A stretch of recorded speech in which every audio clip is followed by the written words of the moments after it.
Welcome back everybody to my channel. My name is Hobo Joe, and today I'm bringing you a top 5 video of my top 5 favorite Sith Lords. This video is just purely my opinion. It's not based off of facts like power levels or midichlorian counts. It is just my opinion, and if you enjoy these type of videos, hopefully you can like and subscribe, join the community. I'd love to have you guys.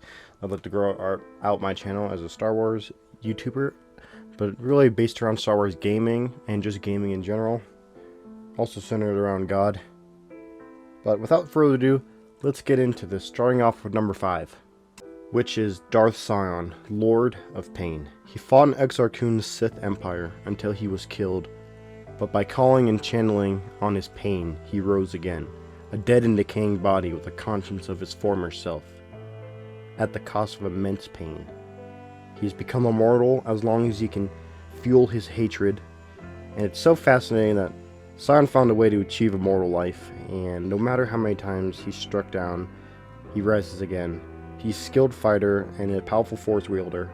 Seeing him in Knights of the Republic 2 and seeing what he could do puts him at my number 5.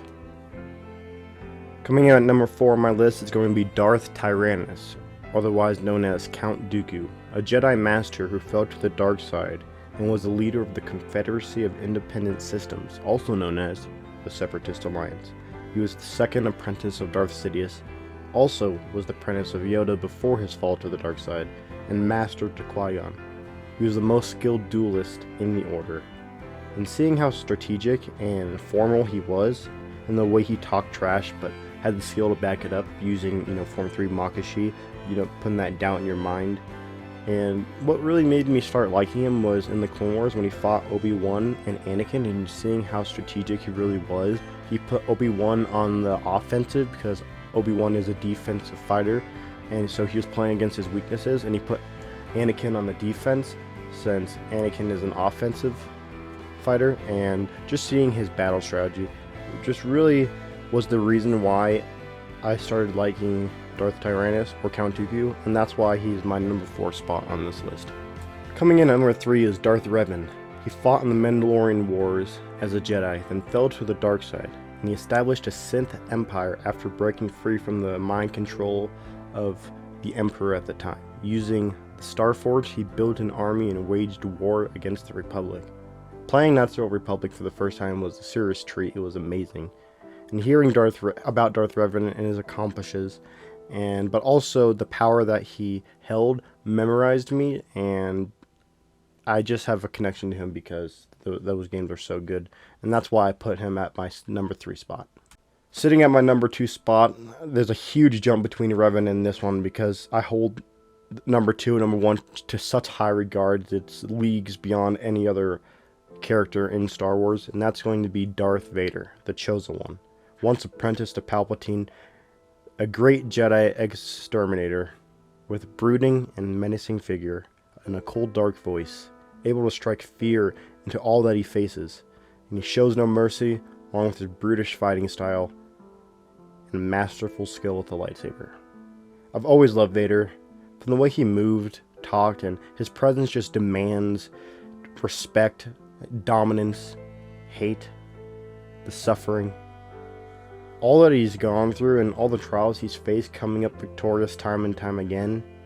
He used to be my favorite, but the more I kind of learned about Star Wars over the years and delved really deep into the Star Wars universe, the more I began to respect my number 1 spot on the list, putting Vader, the original Dark Lord, at number 2. But just because he's number 2, I hold him in extremely high regard.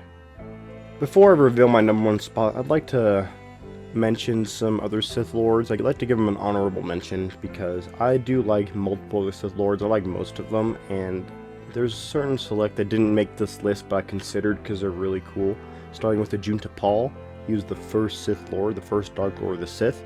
Malak, the Dark Lord or the main antagonist of Knights of the Old Republic. And Darth Bane, the establisher of the Rule of Two. I find these Sith Lords very interesting. I really like them, but they just weren't as cool in my opinion as the others on my list, so they didn't make the cut. But without further ado, coming in at my number 1 spot my favorite Sith Lord of all time, the Dark Lord of the Sith himself, Darth Sidious, also known as Emperor Palpatine. He started as a senator of Naboo. He rose to Supreme Chancellor, then patiently and meticulously he bent the galaxy and the Chosen One to his will, becoming the Emperor, master of all fighting styles, pure evil, extremely powerful with the Force, and a being who deserves our respect for his cunning and vision. Just think about this for a minute. Voldemort and Sauron, Harry Potter and Lord of the Rings. They are the Dark Lords of their respected franchises. As Dark Lords, they pale in comparison to Palpatine. Palpatine actually won. His plan came to fruition, and he turned the Republic for the first time in galactic history into the Galactic Empire, beating the good guys and wiping them out. What other villain in history or Sith Lord has achieved on the level that Palpatine has achieved? And that's why I put him on a #1 spot, just because of the respect and the planning and the strategicness and how patient he really was. And, you know, even though they brought them back at in the sequel trilogy, and they killed him off, which doesn't make sense, because after he pulled the dyad out, he wanted Rey to kill him anyway, so technically by killing Rey, he could have just put his essence back into her, so he's not really dead. He's just alive again, winning, because he's so powerful. He's actually figured out how to cheat death, and that is the reason why I love Palpatine so much. But thank you guys for watching this video. Hopefully you enjoyed. I want to know what your guys' list is. What's your top 5 Sith Lords? Or if you're a Jedi, close out of this video, because we'll be talking about you guys some other time. But thank you guys for watching this episode of this video. Like I said, I always say episode. Thank you for watching. Take care, guys, and God bless.